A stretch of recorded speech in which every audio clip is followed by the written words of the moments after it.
Itu ini menen kemalang menen ni tak bentuk ifi ba tidak sam tadi yes diba yo ni virus beri Omicron variant. Dengan percaya yang ni ba ini kini yes pada po asam pada khat lai senam di wan kai sini sepo selo haka arpoi terek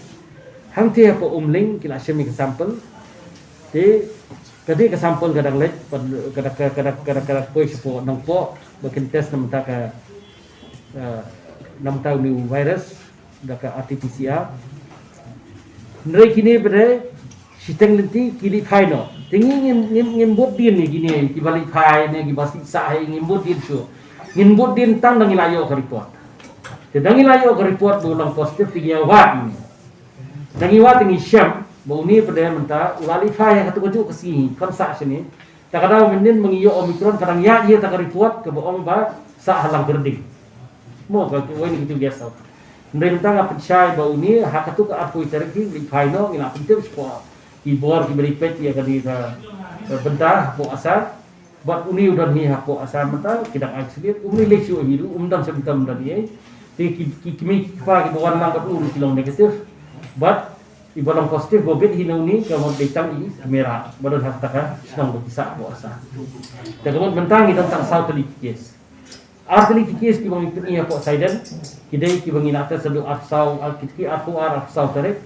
kini ngisyam daga genome sequencing ngilap bakidai ki pelong positif yau Omicron niyo igani report ata south terek menen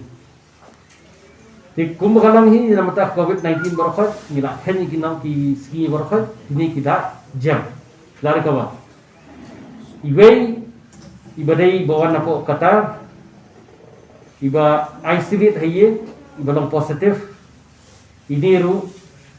hadir kat kondisi ngilak kerja no ispo ke corona care center ko ini corona care center but nakiski ki bai ladap syam tu mendam symptom dan ni ngilak hen bai ini ru ini tajam takamot dan stang iway active case jong ni Omicron barat nilai kha but itaru la isolate dulu B1 dan po New Delhi imdan jiksitam dia but ni freelity hiru mengingat hi bah tangkat tukan ini ru inyo yang kejukat waktu dah